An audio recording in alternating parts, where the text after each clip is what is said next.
73% of millennials say that they're either lonely most of the time or all the time, which is crazy because we're in a digital age where you really have access to people so many people regularly. Yeah.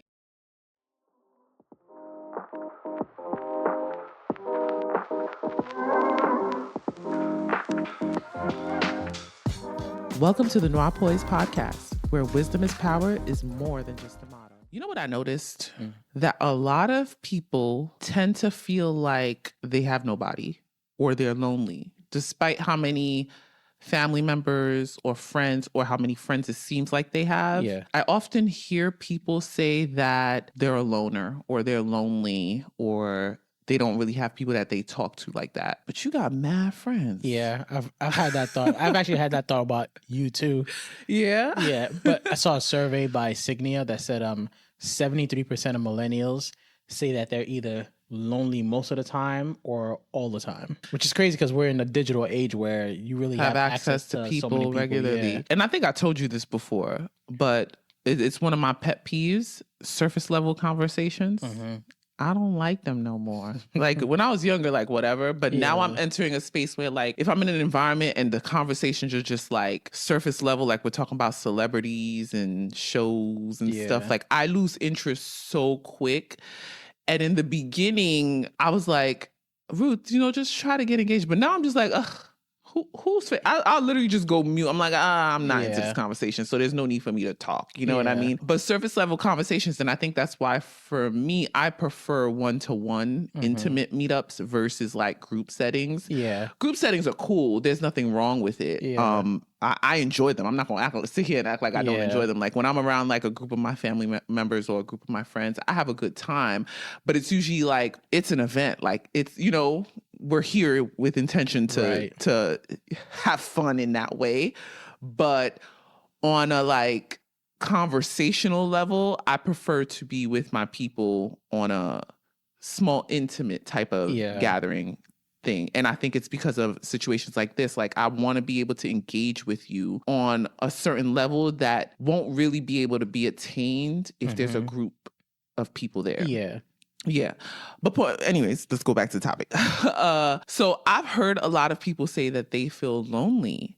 And you mentioned this the other day where maybe that's normal and we're supposed to feel that, but because of what we see on TV or what we grew up seeing, it subconsciously taught us to crave being around people. Well, you can elaborate on what you said because you'll explain it better. So I'm always thinking about, how did we're always thinking about how our upbringing helped shape our, current reality.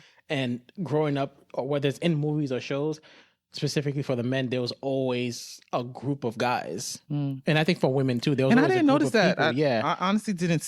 I feel like it was mainly women. I didn't see that for men. At least I don't think I did. Yeah, it wasn't as maybe, think about all the movies like Best Man and all those different type of movies. There was always a group setting. And I know it's theater, but I think subconsciously it made us think that we'll always have someone and a group of people. So if one is not available, you go to the next person. If we think of shows like Friends, it's called Friends, Yeah, I could see that. They, in addition to having family members, they had their friends who's right across, very accessible. It was unrealistic in the sense that they were always together. It's like, when do y'all actually work kind of thing?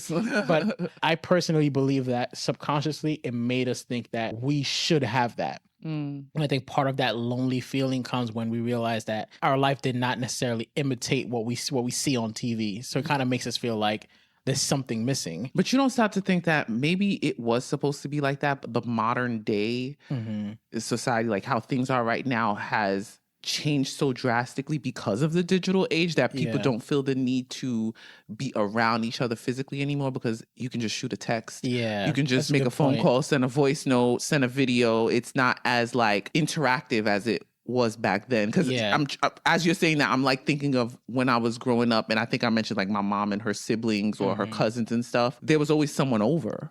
Like we don't have that now because everybody living their own life. Everyone's busy in their own thing. But growing up, there was always someone over, to the point where we joke about it now, where I'm just like, I just want to go to my mom's house and not have to run into someone one time. I think that's why millennials are paranoid when the doorbell rings. You're like, who is that? It could be the situation where you said, where TV has made us think like this is normal, but it also could be like things has changed so much in the past like 20 years. Maybe it is normal to be that way, but we're unable to do that as much now. And so maybe we really are lonely. Yeah. I'm also wondering what's the right definition of lonely? Because I used to think I was lonely. You have something to say? You're gonna look My it handy dandy dictionary. Listen, I'm sure we all know what lonely is, but it doesn't hurt to ask Google a little something every now and then, okay? Lonely. Oh, sad because one has no friends or company. That's so sad.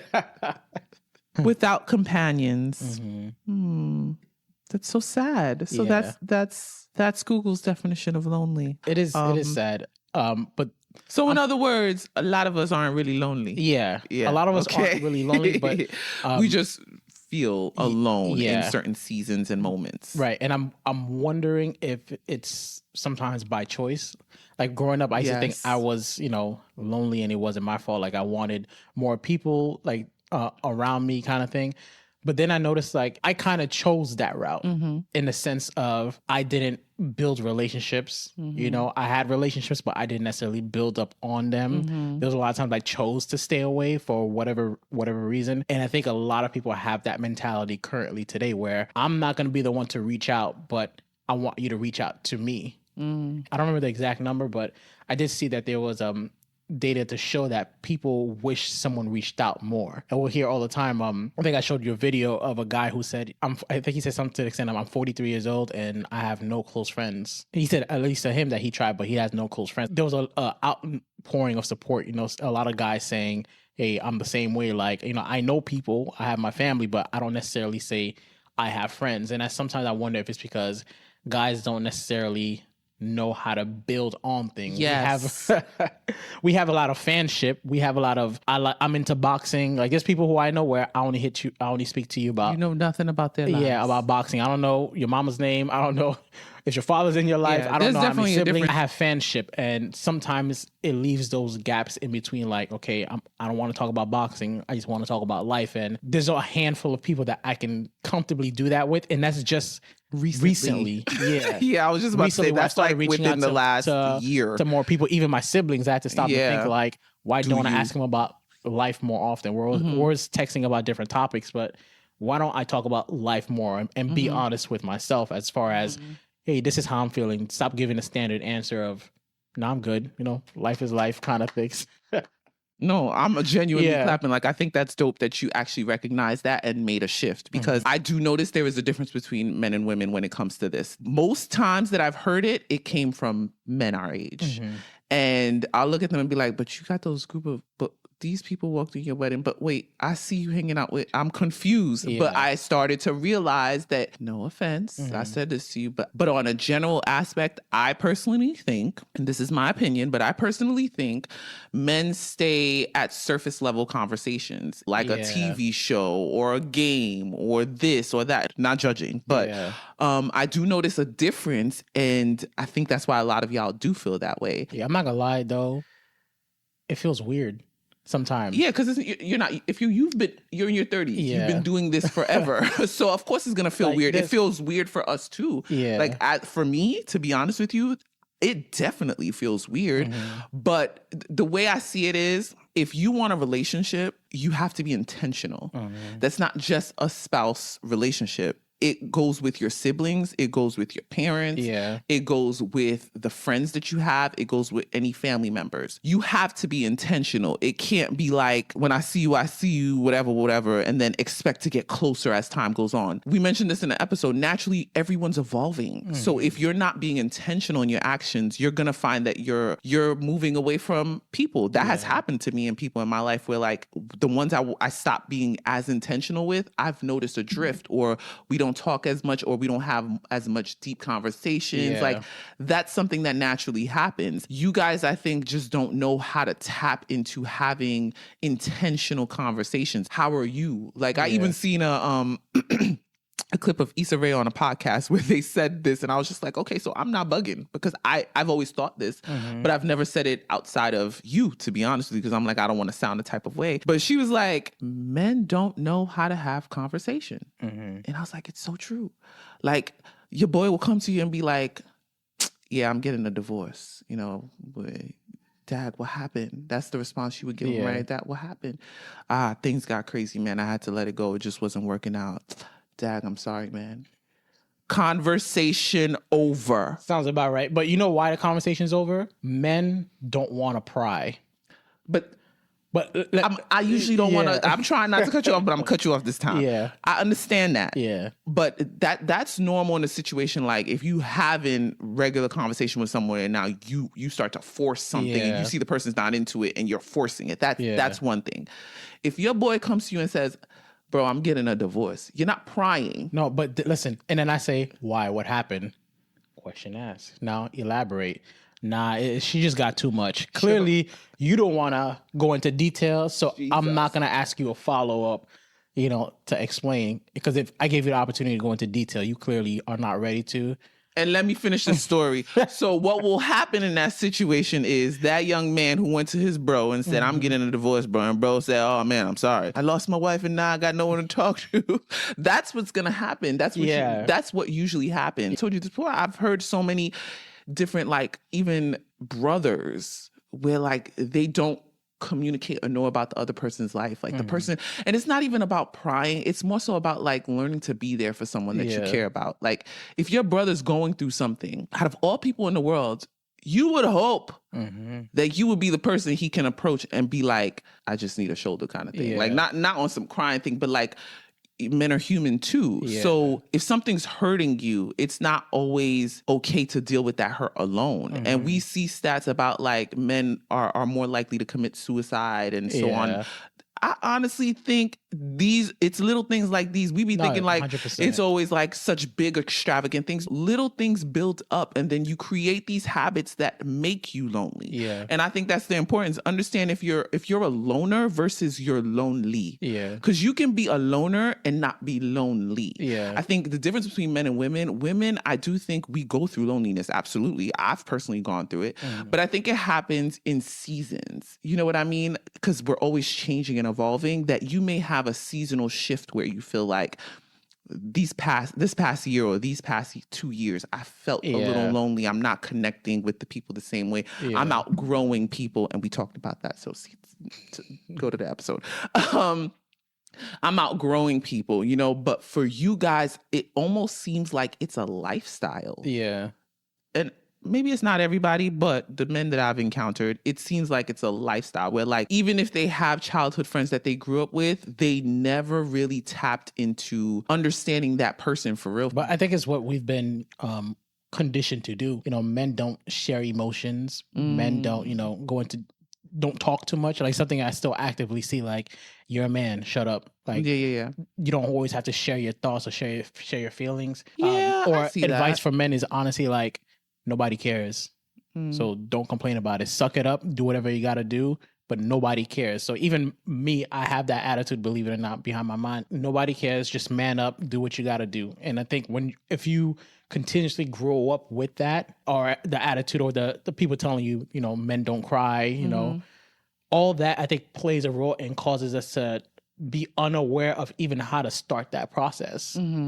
I see that. Yeah, and it took our relationship and several conversations, like private conversations like this, for me to start putting things together. And I'm someone where when I think about it, I'm like, oh, there's a couple people that I could think of, men that I could think of, like my brother or some people I met through you, that I'm like, I could honestly reach out to them and have a heart to heart. And it may feel awkward at first because I'm not conditioned to do that, but I can do it. Most of the time, I think it's because men are just not conditioned to think that way.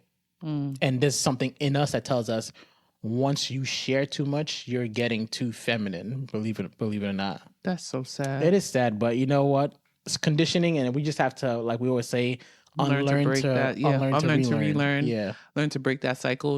And I understand the concept of like not talking too much or not making an emotional thing. Like, I respect it, but I do think it's also important to learn how to be there for people the way that you would want people to be there for you. And it doesn't have to be the same exact way, but if you think of a list of people that you care about, just think of what it would look like if if you heard something happen to that person and they were there and you just never you never knew to do something to help. That's really how I think in general. That's why, like, I mean, I'm not saying I do all the right things, because I'm sure I don't.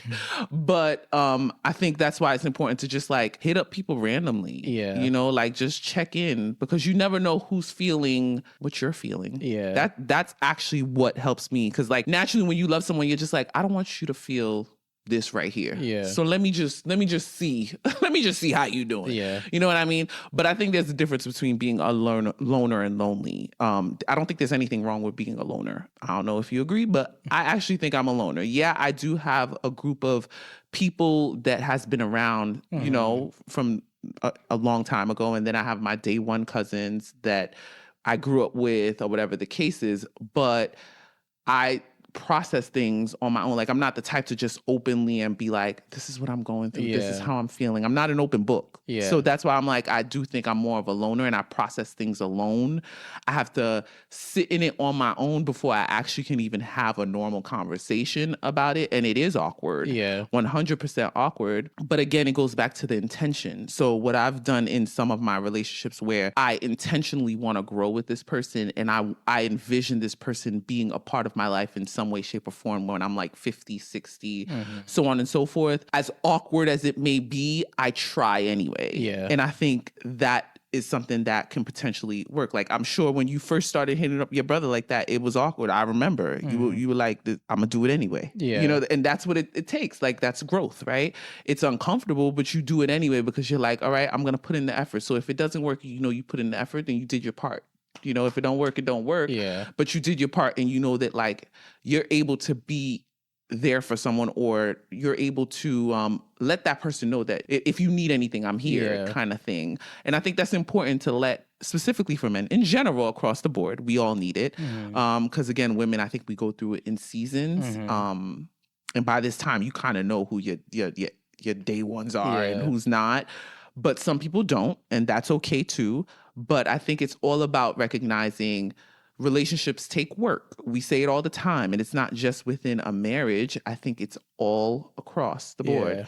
It takes work. It may not take the same amount of work. You have to prioritize, but understanding that if you are not intentional in your relationships, then the relationship is either going to stay where it's at, or it's going to diminish over time from you both growing in different directions. The same survey that I referenced earlier in 2023 actually showed that about the same number of men and women say that they're lonely. Which is surprising, I don't think it's surprising. I think men are not as vocal, so they probably didn't get as much men, to be honest. Maybe. I honestly, I think it takes a lot of work to figure out if a man actually does feel that. I don't think a man's gonna blatantly come out and be like, "Yeah, I do feel lonely." But sorry, go ahead. Yeah, but like I said in the beginning, I do think it's an all across thing. I think it's just more so like seasonal for women, because I mean, you know this, I felt lonely most of our relationship. I'd be like, yeah, you'd be like, but you got mad friends. I'm like, yeah, I still feel lonely. And I think it's because oftentimes in this day and age, the meetups are often like, oh yeah, we're going to, oh, it's someone's birthday. Oh, it's this. There's not as much deep rooted conversations. Especially and that's sorry, go ahead. No, go I ahead. keep cutting you off. It's fine. I was gonna say, especially in the age that we're in now, I think sometimes we try to mimic what we had in our 20s, because in our 20s, going out, you know, that was always company. an event. That was going to an event. Right. Sometimes not even barely talking to people. Yes. That was, no, I got people. But now we're looking for more intimate relationships. And I wonder if it's just the time. Like, that we're could all, be a factor. you know, doing different things, so it's harder to keep relationships with everything else going on. But I wanted to get a better understanding of just women feeling lonely, because the stats actually surprised me. But I assumed that women weren't as. I would want lonely. more details on the stats, like the age range. The age range is, that makes a fact. Is millennials. Okay.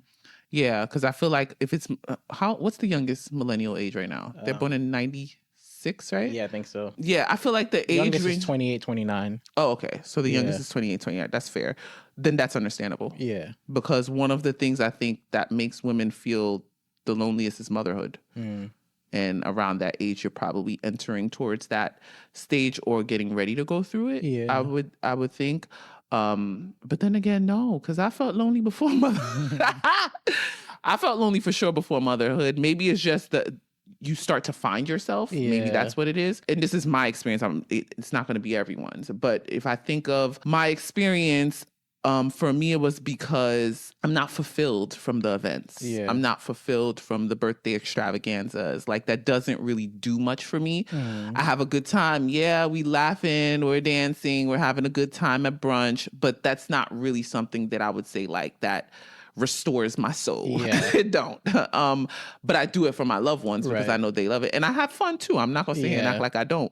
What fulfills me most is intimate conversations with my people. But I didn't realize that for sure up until I was around 28, 29. That's when I started like moving different and being okay with who I am. Yeah. Because that's another thing too. When you're in your 20s, you're oftentimes you're just going with the flow. You're not really like comfortable 100% in your identity to be like, nah, I'm not with that. Or no, I don't want to. Around the 28, 29 era was exactly when it started happening for me, when I was like, yeah, I don't really want to do that. So I'm not going to do it.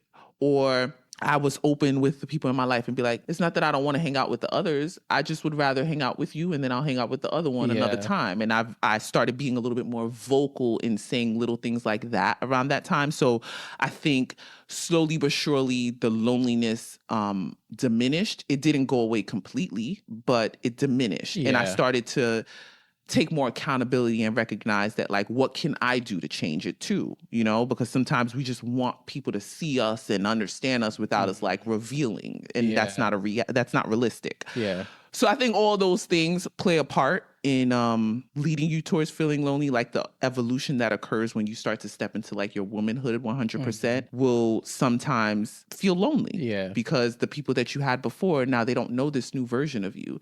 And so when they don't know this new version of you, you have situations where you may lose people, you may outgrow people.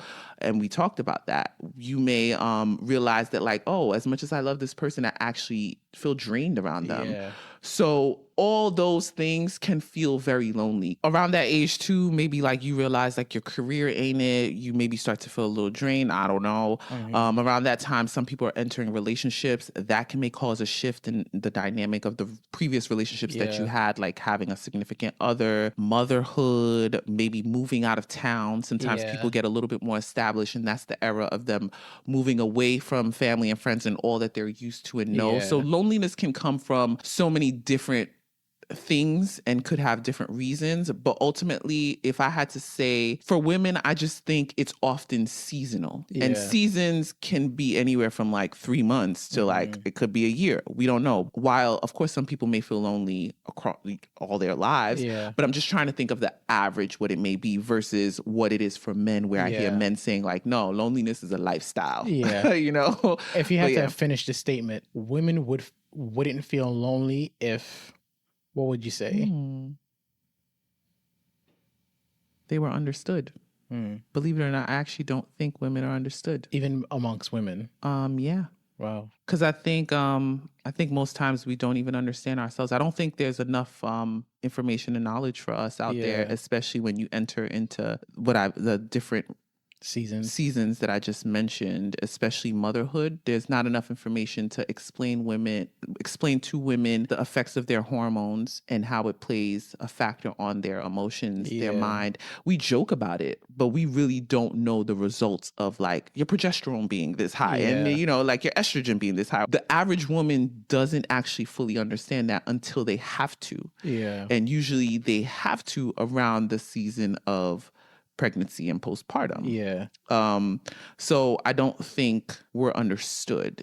And so we use the excuse of saying women are just emotional, not fully comprehending what's happening internally with those emotions. She's not just waking up angry or waking up in a mood. There's something happening within. And not just that, but you have to remember the way we're built, the way God made us in general, to be intuitive. Yeah. Your spirit is able to just pick up so much. Like, it depends on the type of woman too, I'm gonna be honest. But like, because I've always been told that like I'm wise for my age, or I see everything. I see every little detail. And for a long time, I was just like, yeah, that's just who I am. But I've actually learned that sometimes it's because of what you had to endure that forced you to become that way. Yeah. So to apply that to women, I think oftentimes we're in situations where we have to be intuitive. Mm-hmm. We have to use our discernment so much, and it requires a lot of energy to do that. Yeah. It requires a lot of like mental work to do that. There's always, and we talked about this in one of the episodes. Make sure y'all go check that out. We talked about this in one of the episodes where we don't fully give the women the grace that they deserve for having to shift characteristics and operate in different roles. Yeah. So if women were understood a little bit more, I think they would feel less lonely, because the only times we are understood is when, I don't even know, can't even say when we are, if I'm completely honest. But again, that's just my experience. Yeah. It's usually like you have to give people point-to-point direction on how to be there for you. By that time, it's just like, why can't people put in the same work that we put in to figure it out in that way? Like, you know what I mean? Like, I think women were more likely to try to analyze and observe people and figure out, how can I be there for someone, that you would hope that others would do the same. Yeah. And I think because it's not reciprocated in most cases, that's what I would say it is. Oh. Right. I'm sure there's more, but that's the first one that came to mind. If I can answer the same question, I would say men wouldn't feel as lonely if we knew or believed that people cared about what we cared about. Yeah, because then, like I said, in the back of our mind is always, you're a man, just nobody cares, just do whatever you got to do. And I think that mindset kind of forces us to not be vocal and to just hold everything in, which causes loneliness. So if we could convince ourselves that we can find someone, or we have people who actually do care, and not to look too into it, not meaning getting out of our own heads, I think it will make most of us feel less lonely. That's good information. Thank you. You're welcome. I think that was good information too. So women want to be understood, men want to be cared for. That's good. Yeah. I love it. All right. And we're out. See y'all on the next one, guys. Yeah. You know, thank you for spending your time with us. We hope you gained some knowledge today that'll promote poise in your life. We have new episodes uploaded every Thursday right here, same place, same time. Until next time, you can follow us on Instagram at NOIRPOISED Podcast to stay connected. That's NOIRPOISED Podcast. We'd love to hear your feedback. And remember, your wisdom is power.